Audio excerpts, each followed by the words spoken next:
Well, we've been focusing this week on the issue of temptation and the challenges that brings into our lives. And like many challenges, they're really good for us as long as they don't overtake us. The bottom line is it's not what we master, but what masters us that matters the most. And man, you and I were created to be mastered by someone. And that master is God. And as long as my life is mastered by Him, that I recognize that He is my Lord and my Master as well as my Savior, then I will tend to make the right choices because I'm following Him. But where we get in trouble is when we begin to think that we're the masters of our own fate, that we are the captains of our ship, as Hensley put it in Invictus. And we begin to not really so much disregard, although sometimes that's the problem, we can disregard what God says, but even more subtly, we can just simply not think about it. And when you realize that the human eye and mind has this amazing capacity that we can focus on something and really kind of eliminate every other thing that's going on around us. This is the capacity of the human mind to focus, because even now as I'm speaking into a camera, I have to intentionally go through the process of focusing this camera in just the right way to capture only what I want it to capture. And the mind can do that without any effort. In fact, it's one of its fallibilities, because they say that if you want to be safe and secure, one of the most important things is to have situational awareness, be able to see the situation all around you. Most of us aren't good at that. In fact, I would say that most of the time I don't do that at all. I'm focused so much on something right in front of me that I do it to the exclusion of other things that probably I should be paying attention to. I think that's why God gives us other people, whether it be our wives or husbands, friends or co-workers, other people who love us and who can come alongside and point out blind spots that we have.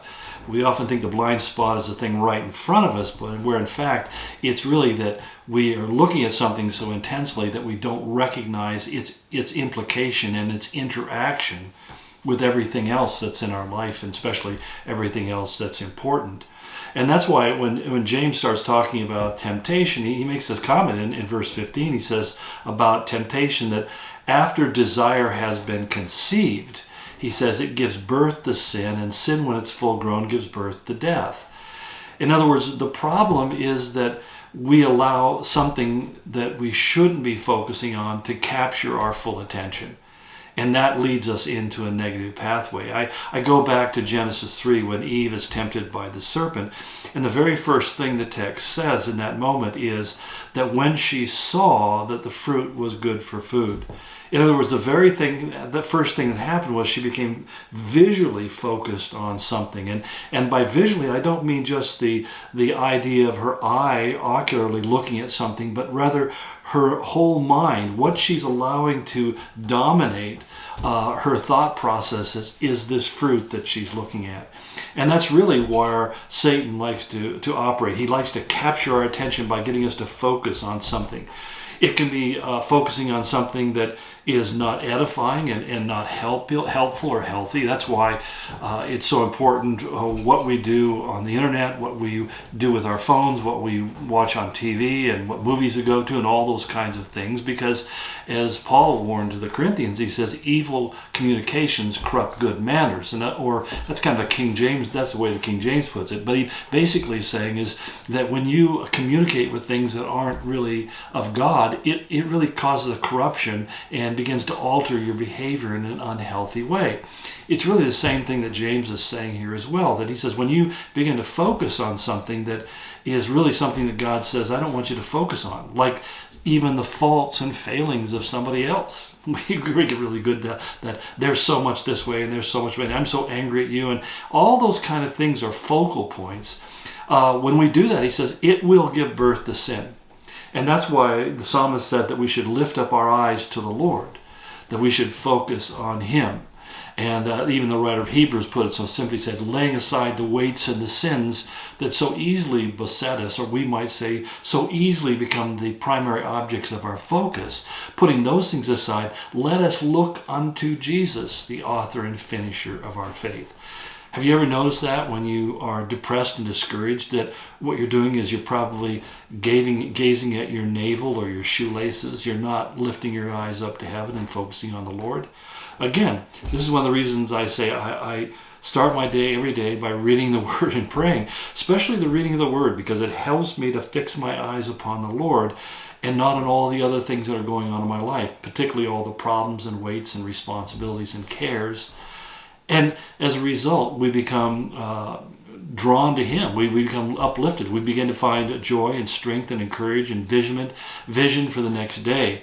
But if we don't do that, if we begin to every day going out and gazing on other things and particularly the problems of the world, if you're one of those people who listens to the news stories all the time, I know that some people will spend 5-6 hours a day just watching Fox News or some other news source, and not surprisingly, they get kind of depressed and even angry about what's going on in the world.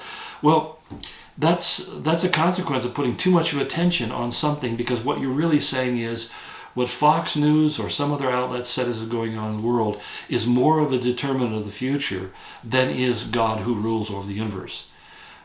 I think that watching news programs and hearing these stories and reading other things are helpful as focuses in our prayer. I pray for our nation every day and our leaders every day because it's critical, and I have an idea of what they're up to for good and bad based upon what I hear in the news reports. But if I don't see those things or learn that information and I don't take it to prayer, it's going to become a very oppressive thing, and I'm going to become one of those depressed, angry Christians that wants to buy an AR and go out and see if I can settle the score. And that's just a trap. That's just a diabolical trap that the enemy wants to get in, because he says it will just continue to grow. We might use a simple illustration like our gardens. If we don't weed them, I mean, this time of year is crazy, man. I got moss in my flower beds I'm trying to wipe out. I got weeds that are already starting to come out. I got plants that need help.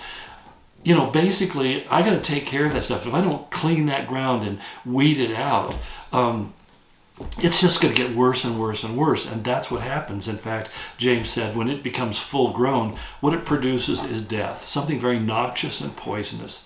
And you just don't want to let it go there.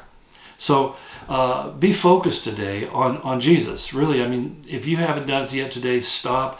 Spend some time just reading His Word, even if just a few verses, a few chapters or whatever. Just get focused so that you can begin to lift your eyes up to heaven and not simply spend the day shuffling along looking at your shoelaces. So blessings and go in His grace.